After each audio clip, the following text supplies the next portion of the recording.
Well, this is exciting. I have Mount Dora Antique Show coming in Florida this next weekend, and I was wondering how I was going to find fresh new merchandise.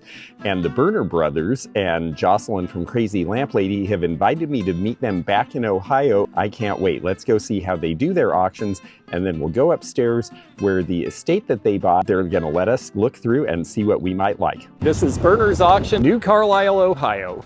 And then keep saying I get bags and stuff of it. So this is how I get it. This is the box I haven't opened yet. I got to send the check back. Wow, that's a lot of lots. It's a lot. There's usually 500 pieces of jewelry every week, and then back here we'll put all the larger stuff. So all of these showcases back here are all the bigger pieces. How cool. So potentially the things we saw today in that house will end up. So that's like this Wedgwood collection we bought last week at the Antique Center, and it instantly goes, this is exactly what'll happen. So the fantastic that we bought from the house, I pack all the smalls up, drop them off on the showcases here, and then these guys just take over. The vase that we seen earlier today, I told you I bought one from a guy in Iowa. Oh yes. Oh, isn't that pretty? Oh, how nice with the irises, yeah. And it's signed, same name right here. Interesting.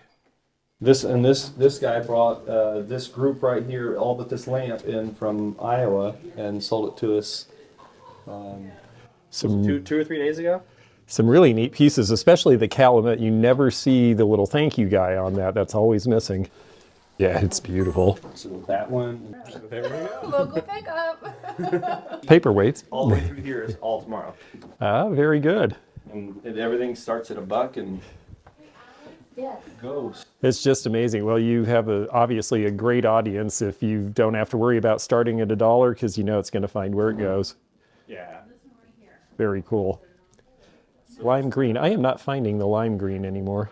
And then all that back there is all sold stuff. Yes. In that room back there. Those are all invoices that are either people, I don't know why is that stuff back there? It's not paid for, or? A lot of it is not paid. Well, not a lot of it. Most of it is just people that wait to come in. If they live in like Columbus or Cincinnati or something, about an hour or so, or even further. Some of them drive further than that. Then they try and pick up like every couple weeks. Oh, cool. Daughter lived here for a few months until she got her house. We bought. I was like, I had nowhere to go with it. So all the warehouses we have, and it's like we have to bring it up here to unpack. Wow. So this is the next stuff to go downstairs. These are all postcards. Oh, that's a big collection.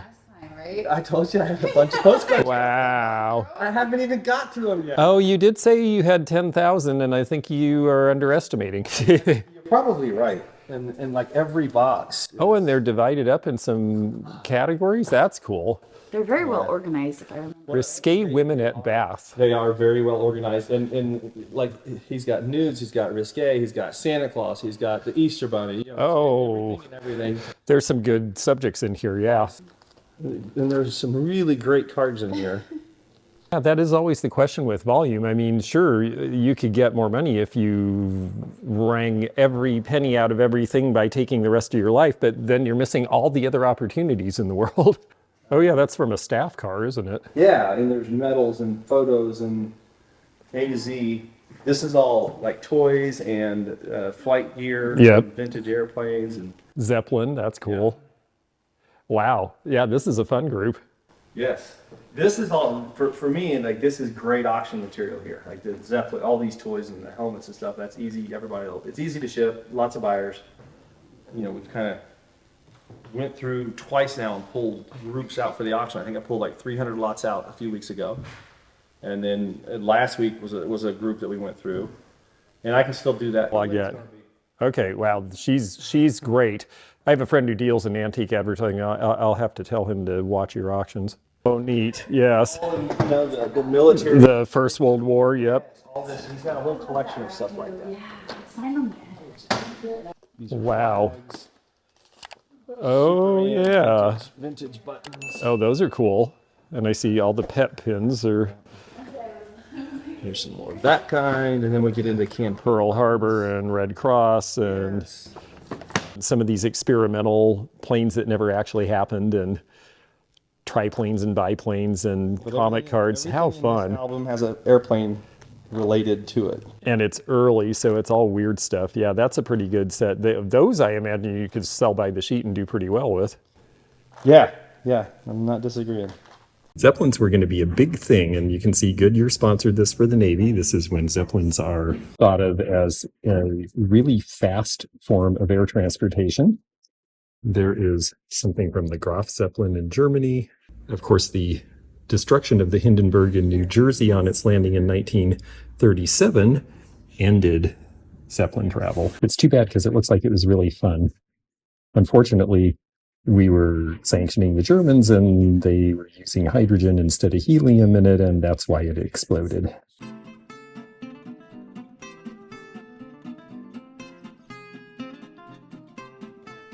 Yeah. But it's cool. So Marvin Bailey, well, thank you, Jocelyn. I did not know about this guy. And that is really interesting. What a fun preview that was. Jacob's going to take us to yet another warehouse where we'll get to shop a little bit while it's still daylight, and then we're going to come back here and make our choices. While we run off to look in this other warehouse, please do click that thumbs up to let us know you like this video. Please leave a comment.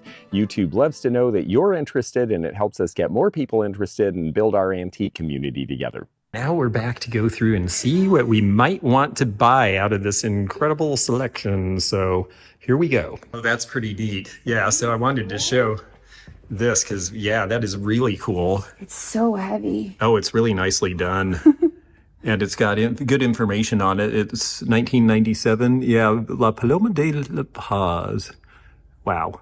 That's really fun. It's just really interesting, and I like the different colors, and I mean, it's old enough to be vintage. I think it's a buy.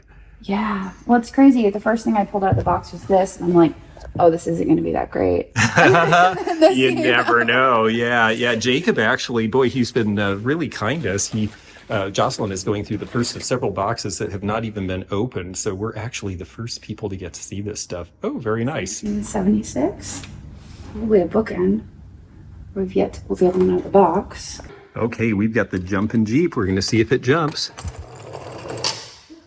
Oh, it stopped. Now it's supposed to go backwards, I think. Yeah, oh, there's the jump. It goes backwards, and woo, there we go. So it still works.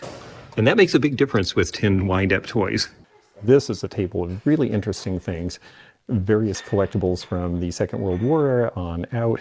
You have the Zeppelin, which is a really hard piece to find from the 30s, back when they thought Zeppelin travel was going to be the way. You've got wind-up Army rocket spacecraft, the X-15. A lot of these Japanese wind-ups and early tin toys are worth some money, especially if they have anything relevant to space. So the Intercosmos here is a great piece. And then there's a bunch of World War II aviators' helmets of various sorts. A Ford Tri-Motor. This is, I believe, by Buddy L. R2-D2. This guy had some really interesting stuff in this collection. There is a lot of Second World War, including genuine Nazi memorabilia, and this is an area of real contention for a lot of people. It cannot be sold on eBay. There's not too many places you can sell this legally anymore. But if it's real, there is a customer for it. And that customer is not always who you think. I've sold a lot of these pieces to the Holocaust Museum in Florida, for example. A bunch of lead soldiers here. Then there's these ceramic soldiers out of the Korean War, copyright 1950. They are Miller Chalkware. J.M. Miller was the company that made these. I don't think they had anything to do with Miller Studio. So those are for a magic lantern picture scope, and you would actually project those on the wall. It was sort of like home theater for its day. Oh, and I see why you were saying that, because they say stereopticon, so they were trying to play off the same thing as the stereo card viewers.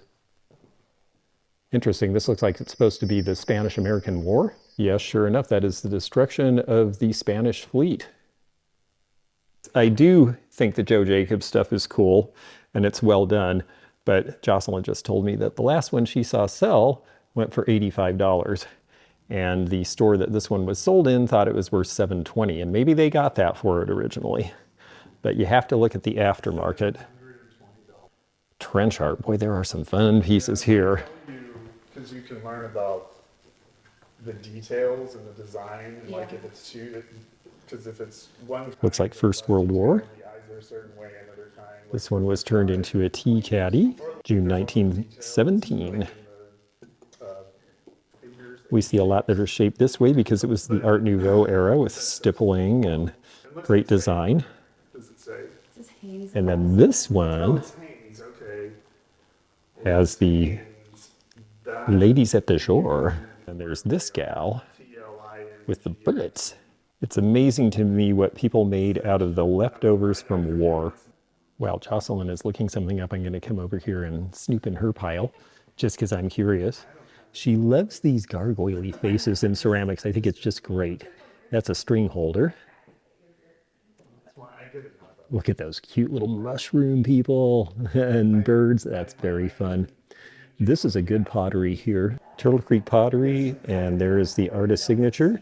It's from 2015, but it is very collectible. This is a nice old European piece. This is so cool. This is a different kind of convex glass frame. It's a patriotic, showing the fight for justice and victory, liberty and democracy. Then you have the place for the picture of the soldier who has gone to war. So this is an unusual one with the faux grain finish. He's got some really interesting posters too. I'm going to show you this one. This is from the Second World War. The world cannot exist half slave and half free. Work for freedom. Well, we unpacked a box or two, and so everything from this estate is now unpacked, and we've seen, well, a lot of it, not all of it. But here's what we found in the last couple of boxes. There's a nice European scale here with the brass.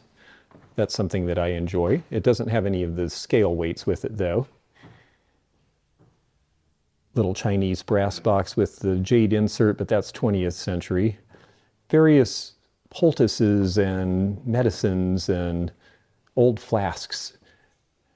A nice, more contemporary statue there in ceramic.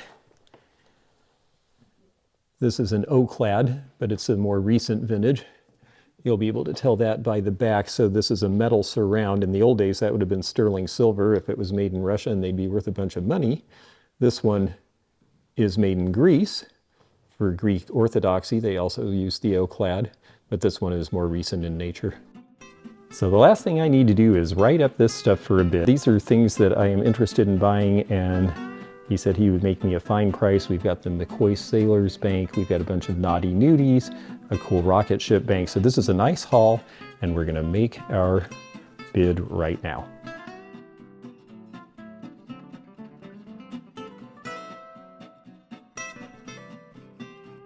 Well, I'm packing today for the Mount Dora show, and I wanted to show you some of the things that I'm bringing. A lot of them came from the auction facility you just saw. I spent $500 there. I spent several $100s between their mall and the other warehouses they took us to. I'm so grateful to the Berner brothers for helping set me up for a successful show, because they had some really cool stuff I think my collectors are really going to enjoy.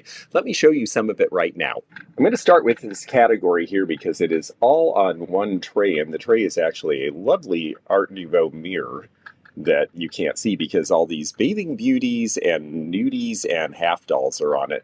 These were very popular between about 1890 and the 1940s, and these represent a bunch of different ages. Now, a half doll, of course, looks like this because it has holes in the bottom. And why was that? Well, that was because she was to be sewn into a pin cushion or a brush, and she would be the handle. Design has pretty good detail. When they seem a little less crisp and complete, they're generally Japanese from the same era. The oldest is the one standing up in the middle. You can see she has that onesie that's from about 1920. The little nudes at the bottom are also earlier. The gal who's a souvenir of New York looks like someone from the 1920s sitting out on maybe Rockaway Beach or Coney Island. And then this gal is probably the most valuable of the little nudies and bathing beauties, even though she is a little more recent. And that is because she is riding on a turtle, and she's wearing a bikini, which is part of how we can tell she's more recent. Bikinis did not come about until the late 1940s. I got some other cute boudoir related items too. Here's a nice hair comb, amber with the curve to the front rather than the back, that has lots of nice stones. and would go in the hair like this as an adornment. We will have quite a bit of Fenton at Mount Dora, primarily Christmas related. I'm just going to tease you with a few pieces, but I believe I have a box and a half full of Christmas Fenton. I'm actually bringing all my Christmas. I'm bringing the aluminum Christmas tree and all of my ornaments and everything. This is where I'm going to roll them out, and that'll give me a chance to look at it all. And then I'll put some of it aside for an online sale of Christmas things to be announced soon. And when I say Fenton Christmas, I am not just talking about bells. This is a fairy lamp in Burmese, and this one has the hand painting of the shepherd following the star to Bethlehem. And then this little guy, the animals got the treatment too. I have several different cats that are painted with poinsettia and other sorts of Christmas-related things, so it's a pretty neat assortment. I hope you folks are able to come out to Mount Dora and see it. Like I say, we're also going to be picking some of these things and setting them aside for online sales. Now, right when we were finishing this pick, Kate from Follow That Bug Vintage came, and she went across the street with them and did a whatnot sale for them of a bunch of bags of jewelry they had. She really likes bangles. If you've ever seen Kate at Follow That Bug, you know, because she wears them up her arm all the time. And so they started getting into the jewelry, and I started looking at the pieces that were not bangles. And I found this, which I think has wonderful aurora beads in these great colors. Bead strands have to be something special to sell these days, I notice, and this one I really think is. And you can see the filigree clasp here, so that lets us know that this has some age. This is going to be back to the 50s when the aurora stones, they call it aurora borealis when it has a carnival glass iridescence on it. It's always seemed strange to me that they never thought to do this back in the days of carnival glass, but they thought of it in the 50s, and wow, is this a look. And there's a lot of it, and it can even double. So I thought that was a great piece. There was also this really nice little football-shaped micro mosaic from Italy, and this appears to be an older one. I believe this is a pre-war issue because it is marked Italy, but the back has a lot of patina, and look at this no safety catch. It's just the old C clasp, so that likely dates before World War II. When looking at micro mosaic jewelry, the important things are all the stones there? Is it an interesting shape? Are the colors good? I like that it has a larger flower that is not just in the center. I think that makes this a little more unusual. And micro mosaic does very well. And it does especially well in Florida. And then there's this little piece. I keep looking for these flower power pins from the 70s, and this one definitely had it. It had a little bit of a rust stain on it, but it came right off. This is 1920s or 30s. It is Stern's Daydream Vanishing Cream. And the box is just wonderful and all original and in terrific condition. And I have learned from my friends in antique advertising that if you are buying old packaging, you want to get the piece in the best condition possible. That's where your value is. We're going to take out the jar and see if the jar is as cute as the box. That is a cute jar. And look at that lid. It shows this very hot young flapper girl with a little bit of attitude. Daydream makes me think of green fields, clear skies, babbling brooks, and all the wonderful things the poet tells us about. This perfume is certainly well named, and it is signed. I found one compact in the lot, and I thought it was really cute. This is a volupte. We'll open it up so you can see. It's got the same sort of pattern front and back. This is going to be from about the mid-60s. There is our compact with our mirror. And the important thing, it does have the original powder puff, and it looks like it's never been used. And if you needed a little pocket mirror or something on your dresser, you could have a very nice silhouette on one side with an ode from your sweetheart. And while your sweetheart is pining for you in the pines, you can be checking yourself out in the mirror on the back. And then the last boudoir item I have of this new batch to show you is this. This came from the Heart of Ohio Antique Mall. It's a wonderful Whiting & Davis. It has its original tag. It's got a nice sort of lavender pink tone to it and a nice Art Deco style. And it's in wonderful condition. The important part, of course, is to look near the hinges, because see where it opens up at the hinge? It's really easy for these to start ripping and becoming loose from the frame. or get torn there. So that was a weak spot. So you've got to check those out. And then, of course, also important is the paint in good shape all over, and this one is. So very happy to get that. It means I have a couple to take to this show, and that's great because I had sold all the ones I had at Springfield in the fall show there. This is one of the more unusual cloisonné pieces that you'll see. It's a very small little pipe, but it's really highly decorated. It was really mainly for ornament. You certainly could use it, but it appears no one has. And I just thought that that was a neat novelty for somebody who's a cloisonné collector, because you don't see the pipes all that often. Now, this collection did have some risque pictures and postcards in it. I'll show you a few here. They were mostly women, although you see a guy who appears to be skydiving without a parachute or any clothes on, so equal opportunity there. And then girly gags. These are out of the 1930s, 40s, and early 50s. They are very collectible. There are a few that I cannot show you on camera, so you'll just have to come to the show and see them for yourself. But I will show you one other one because it made me laugh out loud. Doesn't that seem like that would chafe? And then I have one more piece of paper ephemera. The auctioneers were very kind to let us pick through things. They were very clear that some things might have to stay for auction, and for the most part they did keep the blimps and dirigibles because they have such a good online crowd for them. But they did let me buy this one, and I was tempted to hold it, but it is such a great die-cut Valentine with the blimp going to Loveland. This is going to date to about 1920. You can see the honeycomb in here on both sides. This thing is just flawless. It's been taken care of so well, and it's just gorgeous. So that had to go with me. Anyone who follows me knows that I have customers for and personally enjoy silhouettes a lot, and so I got a second one. This one is nice because it has the milkweed and real butterflies, very similar to a Van Briggle lampshade, and that's because the Van Briggle lampshades with the butterflies were made with milkweed, and the staff would go out on their lunch breaks and harvest the milkweed. So here is this with the reverse painted silhouette on the front. This is an unusual piece from the 1930s.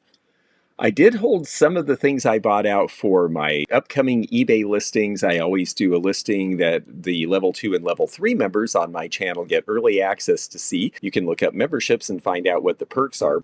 I decided to take this to Florida instead because it is one of the more unusual varieties of space banks. We see lots that are just the rocket ship. We see a fair number that are the Buck Rogers shaped rocket ship going this way from the 50s. We see tons of the Apollo ones. We do not see this one nearly as often with the globe on top, and it is in wonderful condition. And when you push this button to release it, the coin shoots up into the globe. It's really a neat piece from the early 60s, before the first moon landing, and it's probably worth around $100, this variety. And I just have so many people in Mount Dora who come from over at the Space Coast, which is about an hour away to shop, and lots of NASA people who collect this sorts of thing. You could probably tell in the video that the estate was in part a war buff. I did get some interesting pieces of patriotic jewelry. Two in particular I want to show you. This one I think could be rather valuable, but it's a little bit worn on the one drum. I took a chance on it anyway because Bakelite, where you have those multiple colors, this is going to be sometime during the Second World War. I think it's a hard piece to find. I'm going to have to do a little research on it. I paid up for it a little bit, but because of the wear on the one piece, I didn't go hog wild. So I think that a collector will be able to have a lot of fun with that. Another piece I thought was interesting, and I don't know who this person is. This looks like it might be from around the First World War as a keepsake. But this cute little pin has a couple of little, I'm sure they're garnets. I doubt they're rubies because this is an inexpensive brass pin from the time, but it's a little sweetheart pin. You can tell it's around the early 20th century because, again, the C clasp, not a safety clasp.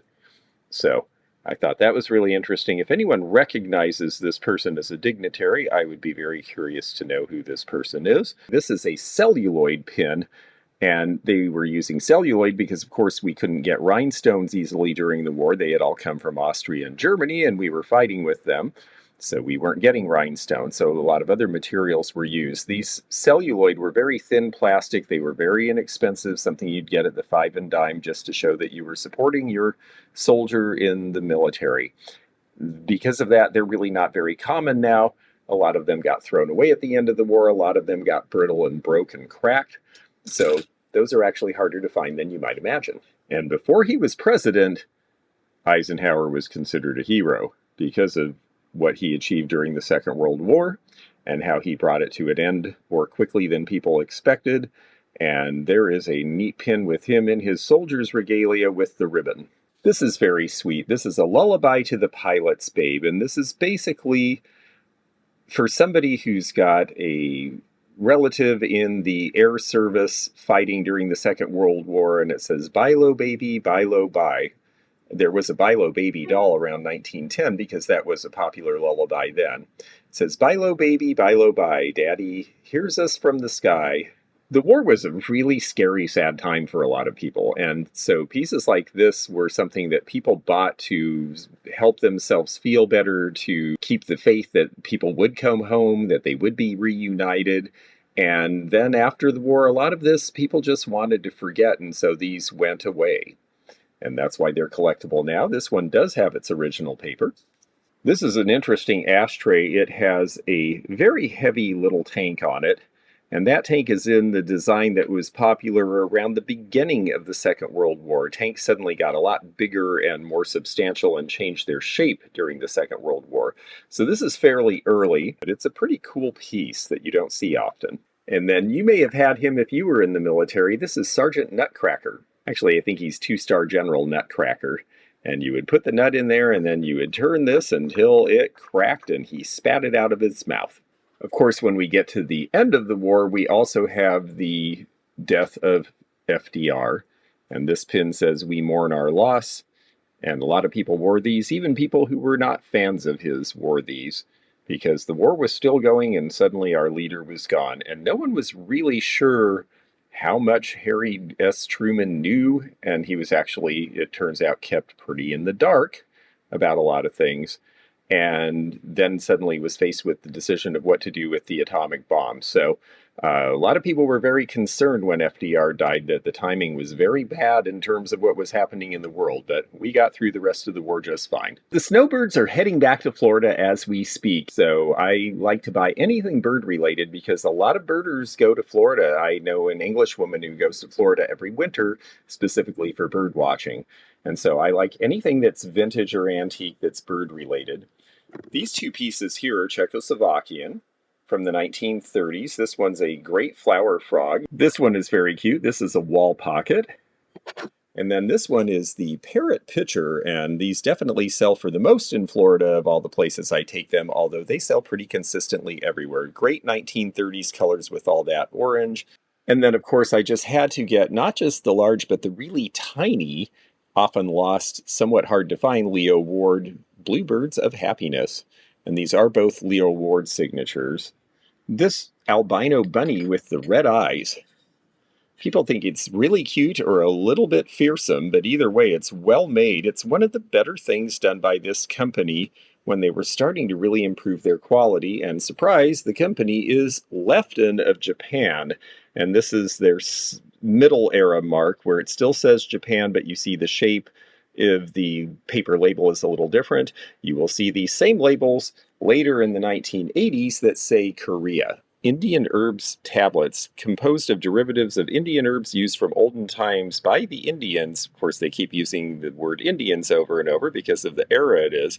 But this is actually a really interesting era where we're starting to have respect for the Native Americans after having essentially vanquished them. And now we're looking back and saying, oh, you know, some of the stuff that they used as herbal medicine, we should have been paying attention to that. Certainly our early pioneers did. And a lot of people now are interested in this. And that's why there's an interest in these. It's new in the original package, and I just love the look on the baby's face. It's got 1.5% alcohol, so there's your cough syrup. No wonder baby looks so contented. I do plan to bring some glass. I love art glass, and of course the market loves art glass. This nice Blanco piece is threaded. This came from one of the warehouse picks, and it has the signature of William Blanco on the bottom. It's got the 1990s era square label. Bill Blanco started really publicizing Blanco glass and ended up with a big show on PBS around this time, and so signed pieces were given out as prizes as premiums and also sold to collectors as he did his tours around the country. This piece of Higgins I think is really nice. It's just a simple plate. It's not terribly huge, but I've always liked their work. Higgins was a couple out of Chicago area that had a studio. You can see the Higgins mark down there on the bottom. That makes this a mid-1960s piece. Of course, you probably could tell because it has every color that became popular in the 1970s in it. This came out of one of the warehouses and it could use a good dusting, but this is the white version of the Van Briggle shell. This is the medium of the sizes, and it has the nice Colorado Springs label on the bottom. This was probably done sometime in the last 40 years. Van Briggle is out of production now. These always sell in Florida. This one is a nice little Wedgwood piece, and it is black. And the black is one of the most popular colors, and so I got the little vase and the box as well. One thing I look for this time of year, because people are having parties, is anything to do with barware. Very collectible, and it sells through New Year's, as you can imagine. These are great. They're wooden swizzle sticks from various bars, and this is 1940s. You can tell because they are mainly wearing one pieces. I think there's one bikini girl in there. Corby supplied a lot of drinkware, and these are parrot stirrers. So Corby says that they will help increase the volume of your highballs, and your profits will grow too. So apparently these were a salesman's sample for someone with a rather bawdy sense of humor. A whole set of swizzle sticks, and they are parrots that advertise Corby's, and one of them is a C. This little gal was given out by a liquor store, and she's forgotten one part of her outfit.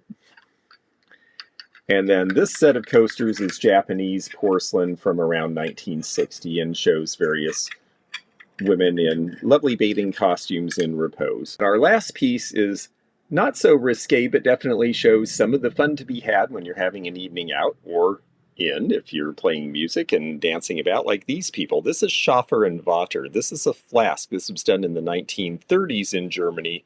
1930s kitsch is wonderful. It's so much fun. It's just as fun as 1950s kitsch. It's a little farther back in time. You see the flask has its original cork, which is very important. There's probably some room in it for me and a lot of fun in it for one of my customers. So that's a little hint at some of the things I'll be bringing to Mount Dora. I have some special things put away.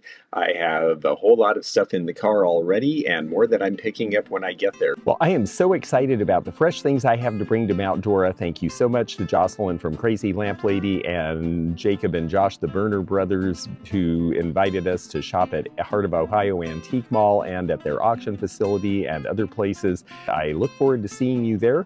Mount Dora is near Orlando. Go to renegers.com for more information, and I'll hope to see you. We're in booth 4079/4090 near gate 4.